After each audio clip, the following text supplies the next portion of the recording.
Hai, apa kabar semuanya saudara? Doa saya saudara dalam keadaan sehat, dalam keadaan kuat, dalam keadaan penuh damai sejahtera Allah. Saya tahu ini momen yang tidak mudah, saya tahu ini masa-masa yang sulit. Tapi saya percaya orang-orang yang mengandalkan Tuhan akan hidup oleh iman. Dan saya percaya orang-orang yang menaruh harapannya kepada Tuhan tidak akan pernah dipermalukan. Dan saya juga percaya bukan kebetulan saudara menyaksikan YouTube channel ini dalam segmen Kerinduanku. Jangan di skip dulu, jangan buru-buru pergi dulu. Izinkan Tuhan melalui karya Roh Kudus berbicara kepada saudara. Sebelum kita memulai segmen ini, ada baiknya kita bersatu di dalam doa.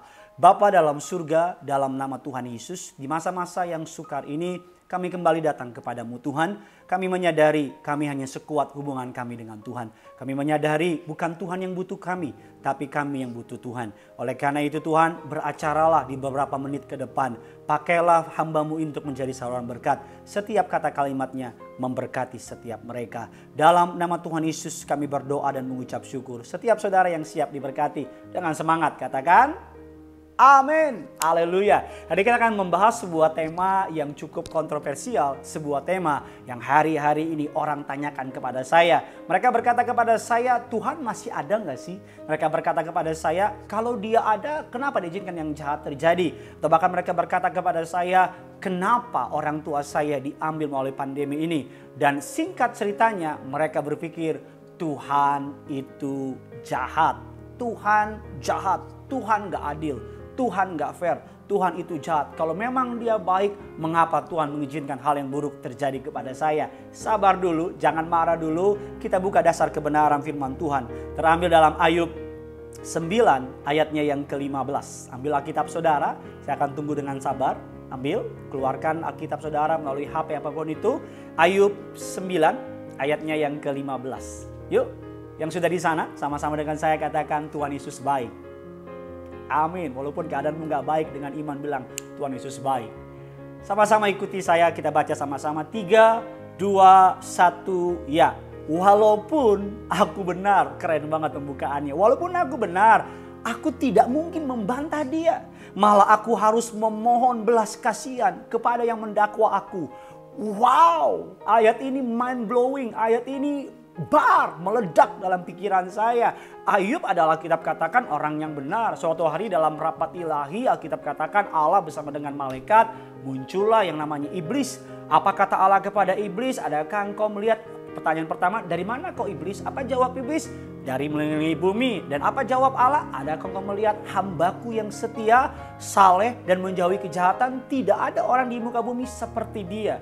Allah telah memberikan predikat kepada Ayub, orang yang saleh, orang yang jujur, orang yang menjauhi kejahatan, dan orang yang benar. Ada banyak orang berpikir kalau kita hidup benar, pasti hidup kita jalan seperti jalan tol. Ada banyak orang berpikir kalau kita ikut Yesus, sudah melayani, sudah ikut dalam kegiatan gereja, pasti bebas dari masalah. Padahal itu pemahaman yang salah. Seringkali justru ketika kita ikut Tuhan ada banyak tantangan. Bahkan seringkali ketika kita nggak ikut Tuhan nggak banyak masalah. Kenapa? Karena iblis nggak akan ganggu orang yang menuju ke neraka. Iblis akan bilang nggak usah diganggu, ke neraka dia. Tapi iblis akan mengganggu orang yang akan menuju ke dalam keselamatan. Karena iblis mau cari teman di neraka untuk nemenin dia dalam kekekalan.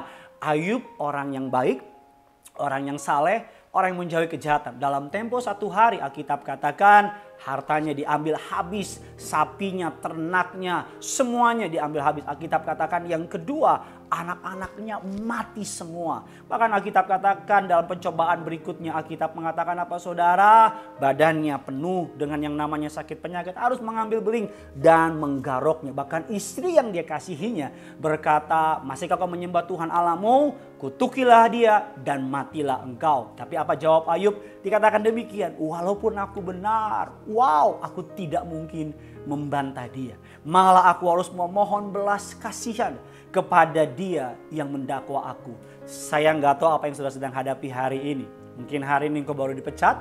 Mungkin hari ini kau mencari pekerjaan karena uang udah mulai habis dan gak dapat pekerjaan. Mungkin kau sedang terkapar sakit. Atau bahkan mungkin sedang isoman karena pandemi yang melanda engkau. Atau bahkan mungkin hari ini kau sedang kecewa. Jangan marah sama Tuhan. Jangan izinkan iblis memakai mulutmu untuk meragukan Tuhan. Saya mau bilang sama saudara, saudara boleh mempertanyakan mengapa hal ini terjadi, tapi jangan pernah meragukan karakter Allah. Saya bersama dengan istri saya menikah, saya sering kali mempertanyakan apa yang dia perbuat, keputusan-keputusan yang dia ambil di rumah saya, tapi saya tidak pernah meragukan cintanya kepada saya. Mempertanyakan keputusan Tuhan bukan hal yang salah, tapi mempertanyakan karakter Tuhan adalah hal yang salah. Karena tujuan dari iblis melalui penderitaan, kita mulai meragukan Tuhan. Tujuan dari iblis melalui penderitaan, kita mulai mempertanyakan Tuhan. Bahkan tujuan iblis dari penderitaan membuat kita lepas dari kasih-Nya. Tapi tujuan Allah melalui penderitaan, penderitaan membuat kita makin mendekat kepada Tuhan. Yang kedua, penderitaan membuat kita menyadari kita butuh Tuhan. Dan yang ketiga, penderitaan membuat saudara dan saya menyadari hidup ini sementara, surga neraka adalah hal yang kekal, maka kita harus mencari surga untuk hidup yang kekal. Selamat berjuang di dalam Tuhan, maju terus bersama dengan Tuhan, tetap setia, jadilah kuat, jadilah beriman, karena saya percaya setiap kali saudara menghadapi tantangan cobaan, Allah setia. Dia akan memberikan jalan keluar kepada saudara, dia akan menuntun saudara melewati dapur perapian. Allah menyertai Sadak, Mesak, Abednego, melewati goa singa. Allah menyertai Daniel, melewati Goliat, Allah menyertai Daud, bahkan anaknya yang tunggal melalui kayu salib, Allah menyertai dia. Seringkali hal-hal sukar adalah cara Allah untuk mempersiapkan kita melewati perkara-perkara besar. Tanpa salib tidak ada kemuliaan. Tanpa goa singa nggak mungkin Daniel menjadi orang nomor 2 di kerajaan yang dia dipercayakannya. Tanpa dijual, tanpa jadi budak, Yusuf nggak akan menjadi orang nomor 2 di Mesir. Tanpa masalah, tanpa pemecatan, tanpa fitnah, tanpa orang-orang yang sedang hari ini jahat sama saudara, Allah nggak dapat bekerja. Oleh karena itu, tetaplah bersukacita, anggap ini sebagai sebuah berkat dalam packaging masalah, tetap andalkan Tuhan, saya percaya mukjizat masih tetap terjadi. Bagikan kabar baik ini kepada setiap teman-teman saudara, kepada orang-orang yang sedang mengalami masa sukar, bilang sama mereka, ada firman Tuhan mengenai penderitaan. Dengar firman Tuhan ini,